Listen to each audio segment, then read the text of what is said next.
ఆరోగ్య సంరక్షణ మరియు గిరిజన వర్గాల ఆర్థికాభివృద్ధిపై కూడా మా ప్రభుత్వం ప్రత్యేక దృష్టిని సారించనుంది.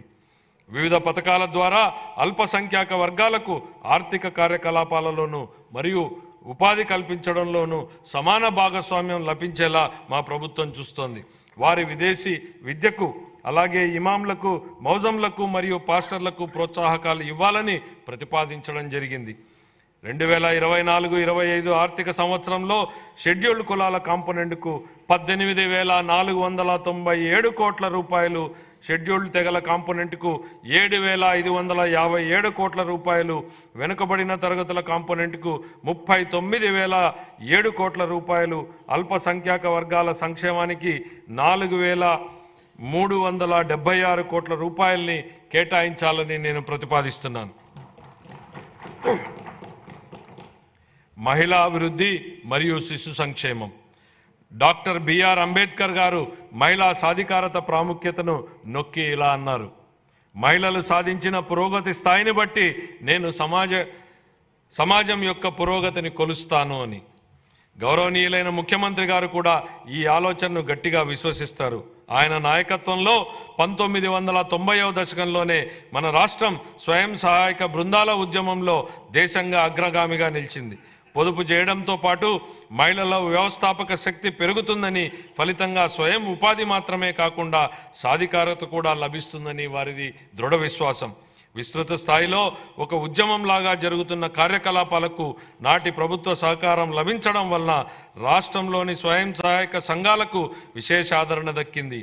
దీనివల్ల మన రాష్ట్రం దేశానికే ఆదర్శంగా నిలిచింది. మన రాష్ట్రంలో 10 లక్షలకు పైగా స్వయం సహాయక సంఘాలు ఉన్నాయి.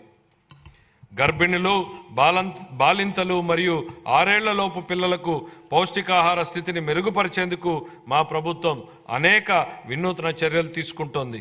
26 జిల్లాల్లోని 55,607 అంగన్వాడీ కేంద్రాల ద్వారా సమీకృత శిశు అభివృద్ధి సేవలను మా ప్రభుత్వం అందిస్తోంది. పౌష్టికాహార లోపం మరియు రక్తహీనతల నివారణకు బాల సంజీవని సప్లిమెంటరీ పౌష్టికాహార కార్యక్రమాన్ని అమలు చేయడం జరుగుతుంది. ఈ సరుకులన్నింటినీ టేక్ హోమ్ రేషన్ రూపంలో అందించడం జరుగుతుంది. సూపర్ 6 వాగ్దానాలను నెరవేర్చే దిశగా మా ప్రభుత్వం దీపం 2 పథకాన్ని ప్రారంభించి సంవత్సరానికి 3 ఎల్పిజి సిలిండర్లను ఉచితంగా అందిస్తోంది.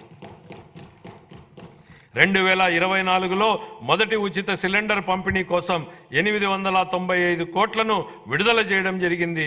ఇందులో భాగంగా ఇప్పటికే 5 లక్షల మందికి పైగా లబ్ధిదారులు రాయితీ సొమ్ము అందింది. ప్రజా రవాణా బస్సులలో మహిళలకు ఉచిత ప్రయాణాన్ని ప్రవేశపెడతామని ఇచ్చిన మరో హామీని కూడా త్వరలో అమలు చేయడం జరుగుతుంది. ఈ కార్యక్రమం యొక్క ముఖ్య ఉద్దేశం శ్రామిక శక్తిలో మహిళల భాగస్వామ్యాన్ని పెంచడమే. 2024-25 ఆర్థిక సంవత్సరానికి మహిళాభివృద్ధి శిశు సంక్షేమ శాఖకు 4,285 కోట్ల రూపాయల కేటాయింపును ప్రతిపాదిస్తున్నాను. నైపుణ్యాభివృద్ధి ప్రాధాన్యత గురించి చైనా తత్వవేత్త లావో జూ ఇలా అన్నారు: ఒక మనిషికి ఆహారంగా ఒక చేపను ఇస్తే ఒకరోజు ఆహారాన్ని మాత్రమే ఇచ్చినట్లవుతుంది. అందుకే అతనికి చేపలు పట్టడం నేర్పించు, జీవితాంతం తిండి పెట్టినట్టు అవుతుంది. 2014-19 కాలంలోనే గౌరవ ముఖ్యమంత్రి నారా చంద్రబాబు నాయుడు గారు నైపుణ్యాభివృద్ధి, విద్య మరియు దీర్ఘకాల పరిష్కారాల ప్రాముఖ్యతను అర్థం చేసుకుని అనేక నైపుణ్యాభివృద్ధి కార్యక్రమాలకు శ్రీకారం చుట్టడం జరిగింది. ఈరోజు గౌరవ మానవ వనరుల అభివృద్ధి శాఖ మంత్రి శ్రీ నారా లోకేష్ గారు నైపుణ్య గణన అనేటువంటి వినూతన కాన్సెప్ట్కు నాయకత్వం వహిస్తున్నారు. ప్రపంచంలో తొలిసారిగా మా ప్రభుత్వం రాష్ట్ర స్థాయిలో నైపుణ్య గణనను నిర్వహిస్తోంది. ఇది మన శ్రామిక శక్తి యొక్క నైపుణ్యాలను మరియు సామర్థ్యాలను అర్థం చేసుకోవడానికి, తదనుగుణంగా పరిశ్రమలకు అవసరమైన నైపుణ్యాలను గుర్తించడానికి సహాయపడుతుంది. ఇది 20 లక్షల మందికి ఉపాధి అవకాశాలు కల్పించేందుకు అవసరమైన నైపుణ్యాలను అందించే కార్యక్రమాల రూపకల్పనకు దోహదపడుతుంది. ఇదే సమయంలో మా ప్రభుత్వం 192 నైపుణ్య కేంద్రాలు, నైపుణ్య కళాశాలలు మరియు నైపుణ్య విశ్వవిద్యాలయాల ద్వారా నైపుణ్య రంగంలో మౌలిక వనరులను బలోపేతం చేస్తుంది. ప్రాధాన్య రంగాలలో విదేశీ ఉపాధి అవకాశాలను అందిపుచ్చుకునేలా తయారు చేయడమే స్కిల్ ఇంటర్నేషనల్ యొక్క తాజా ప్రయత్నం. 2024-25 సంవత్సరానికి గాను నైపుణ్యాభివృద్ధి శాఖకు 1,215 కోట్ల రూపాయల కేటాయింపును ప్రతిపాదిస్తున్నాను. పాఠశాల విద్య. ప్రభుత్వం మరియు ప్రైవేటు పాఠశాలలో 1వ తరగతి నుంచి 12వ తరగతి వరకు చదివే పిల్లల తల్లులకు తల్లికి వందనం పథకం ద్వారా ఆర్థిక సహాయాన్ని అందిస్తూ మా ప్రభుత్వం సూపర్ 6 హామీని నెరవేరుస్తుంది. పేదరికం కారణంగా ఏ పిల్లవాడు విద్యకు దూరం కాకూడదు అనేది ఈ పథకం లక్ష్యం. ఇందుకే మధ్యలో చదువు మానేసిన పిల్లల సంఖ్యను గణనీయంగా తగ్గించడానికి సహాయపడుతుంది. పాఠశాలల్లో మౌలిక సదుపాయాలను, విద్యార్థుల అభ్యసన ఫలితాలను మెరుగుపరిచేందుకు మా ప్రభుత్వం సమగ్ర సంస్కరణలు చేపడుతోంది. మన యువతకు ఉపాధి అవకాశాలు కల్పించడానికి మరియు విద్యా వ్యవస్థలో యువ ఉపాధ్యాయులను నూతన శక్తి నింపేందుకు ఖాళీగా ఉన్న 16,347 పోస్టులను భర్తీ చేసే దిశగా మెగా డిఎస్సి నియామకాన్ని ప్రకటించడం జరిగింది. ఇది మా ప్రభుత్వం తీసుకున్న ప్రధాన నిర్ణయాలలో ఒకటి. ముఖ్యమైన పథకాలకు ప్రముఖ విద్యావేత్త సర్వేపల్లి రాధాకృష్ణన్ మరియు సామాజిక కార్యకర్త శ్రీమతి డొక్కా సీతమ్మ గారి పేర్లను మా ప్రభుత్వం పెట్టింది.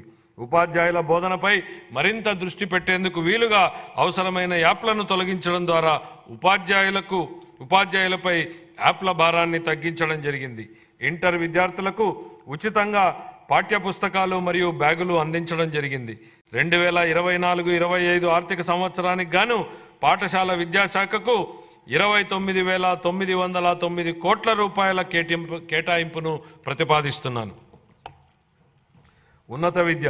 స్వర్ణాంధ్ర విజన్ 2047లో భాగంగా మా ప్రభుత్వం రాష్ట్రంలోని అన్ని విశ్వవిద్యాలయాలను బలోపేతం చేయడానికి, ఖాళీగా ఉన్న పోస్టులను భర్తీ చేయడానికి జాతీయ సంస్థాగత స్థాయి చట్రంలో అత్యున్నత స్థాయి విశ్వవిద్యాలయాలుగా అవతరించడానికి చొరవ తీసుకుంటోంది. అమరావతి, తిరుపతి మరియు విశాఖపట్నంలో కనీసం 3 విజ్ఞాన నగరాలను ఏర్పాటు చేయాలని మా ప్రభుత్వం లక్ష్యంగా పెట్టుకుంది. నాణ్యమైన విద్యకు అత్యంత నైపుణ్యం కలిగిన అధ్యాపకులు అవసరమని గుర్తించి వచ్చే 3 ఏళ్లలో 18,000 మంది అధ్యాపకులకు శిక్షణాభివృద్ధి కార్యక్రమాలను ప్రతిపాదించడం జరిగింది. 2024 డిసెంబర్ నుండి 2.5 లక్షల మందికి పైగా విద్యార్థులకు వృత్తి శిక్షణను సులభతరం చేయడానికి NASSCOM, future skills, edu skills, sales force, Microsoft వంటి ప్రతిష్టాత్మక సంస్థలతో మా ప్రభుత్వం అవగాహన ఒప్పందాలను కుదుర్చుకుంది. సమాచార సాంకేతిక మరియు ఆధారిత రంగాలు, బ్యాంకింగ్, ఆర్థిక సేవలు, బీమా సేవలు, వనరులను సమకూర్చే సేవలు, చిల్లర వర్తకము మరియు ఆరోగ్య సంరక్షణ వంటి వివిధ రంగాలలో 5,000 రూపాయల నుండి 15,000 రూపాయల మధ్య వేతనాన్ని అందించే అప్రెంటిస్షిప్తో కూడిన డిగ్రీ విద్యను మా ప్రభుత్వం ప్రవేశపెట్టింది. 2024 ఆర్థిక సంవత్సరానికి గాను ఉన్నత విద్యాశాఖకు 2,326 కోట్ల రూపాయల కేటాయింపును ప్రతిపాదిస్తున్నాను. ఆరోగ్య సంరక్షణ. పౌరులకు సరసమైన మరియు నాణ్యమైన ఆరోగ్య సంరక్షణ సేవలను సకాలంలో అందించడం మా ప్రభుత్వం యొక్క మొదటి ప్రాధాన్యత. అందరికీ ఆరోగ్యం లక్ష్యంగా మా ప్రభుత్వం ఆరోగ్య రంగంలో సమగ్ర సంస్కరణలు చేపడుతోంది.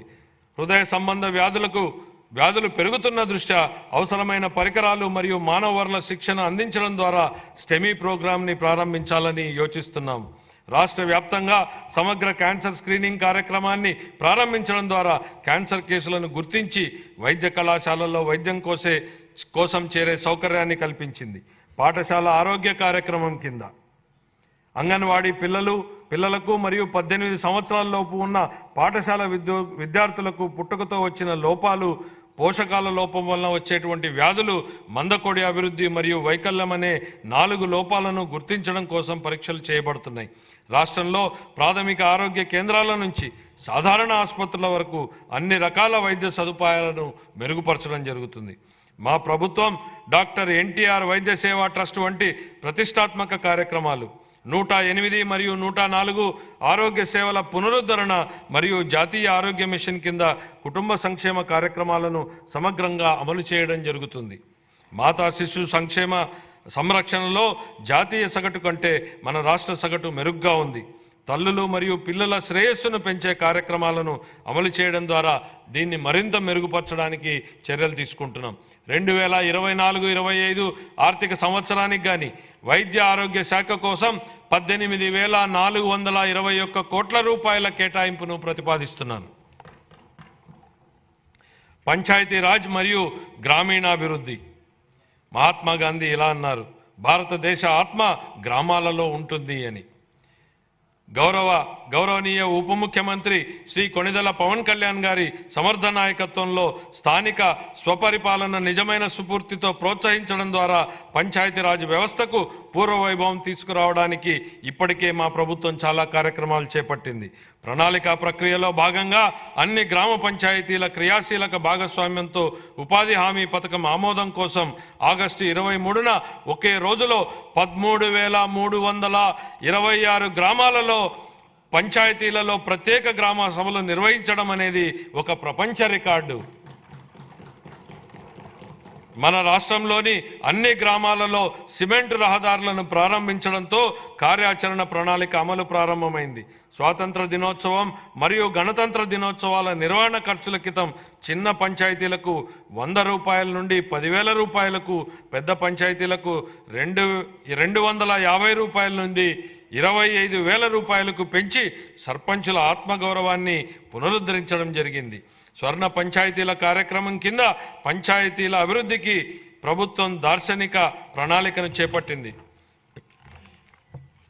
2024 మార్చి నుండి పంచాయతీరాజ్ సంస్థలకు రావాల్సిన 15వ ఆర్థిక సంఘం నిధులను 998 కోట్ల రూపాయలను ప్రభుత్వం 24 ఆగస్టు నెలలో విడుదల చేయడం జరిగింది. గ్రామీణ పేదలకు సుస్థిర జీవనోపాధిని అందించడానికి మరియు గ్రామీణ ప్రాంతాలలో మన్నికైన ఆస్తులు సృష్టించడానికి మా ప్రభుత్వం మహాత్మా గాంధీ జాతీయ గ్రామీణ ఉపాధి హామీ పథకం కింద 16 శాఖల సమన్వయంతో వివిధ వినూతన కార్యక్రమాలని అమలు చేస్తోంది.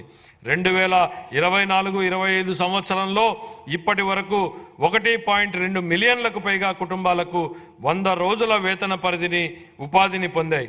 ఉద్యానవనం, సేద్యపు కుంటలు, పశు సంవర్ధక ఆవాసాలు వంటి ప్రాజెక్టులతో పాటు పైకప్పు నీటి సంరక్షణ, ఇంకుడు గుంతలు, చెక్ డ్యాంలతో పాటు సహజ వనరుల నిర్వహణ ప్రాజెక్టులు చేపట్టడం జరిగింది. గ్రామీణ ప్రాంతాలలో ప్రతి పేద కుటుంబాన్ని పేదరికం నుండి బయటపడేట్లు చేసేందుకు మా ప్రభుత్వం కట్టుబడి ఉంది. ప్రధానమంత్రి ఉపాధి కల్పన కార్యక్రమం, ప్రధానమంత్రి సూక్ష్మ ఆహార సంస్థల అధికారీకరణ, ప్రధానమంత్రి స్వనిధి పథకం మరియు ప్రధానమంత్రి విశ్వకర్మ వంటి వివిధ కేంద్ర ప్రభుత్వ రాయితీ పథకాలతో అనుసంధానం చేయడం ద్వారా స్వయం సహాయక బృంద సభ్యుల జీవనోపాధికి మా ప్రభుత్వం కార్యక్రమాల మద్దతును ఇస్తున్నాయి. ఈ వినూత్న కార్యక్రమాల అమలు ద్వారా స్వయం సహాయక బృంద సభ్యులు ఆదాయాన్ని పెంచడంతో పాటు అనధికార ఉపాధి అవకాశాలను పెంచడం కూడా మా ప్రభుత్వం లక్ష్యంగా పెట్టుకుంది. అదనంగా ఓపెన్ నెట్వర్క్ డిజిటల్ కామర్స్ను ప్రోత్సహించడం ద్వారా మా ప్రభుత్వం స్వయం సహాయక బృంద మహిళలకు వారి వ్యాపారాలను విస్తరించుకోవడానికి వీలు కల్పిస్తోంది. వారి ఉత్పత్తులను మార్కెట్లకు చేర్చడానికి విస్తృతంగా అవకాశాలను కల్పిస్తూ మరియు వారి అమ్మకాల సామర్థ్యాన్ని మెరుగుపరచడంలో ఇది వారికి ఉపయోగపడుతుంది. ఈ వ్యూహాత్మక విధానంలో ఆర్థిక సహాయం, నైపుణ్యాభివృద్ధి మరియు డిజిటల్ అవుట్రీచ్ల మిళితం అవడం వలన స్వయం సహాయక బృంద సభ్యులు స్థిరమైన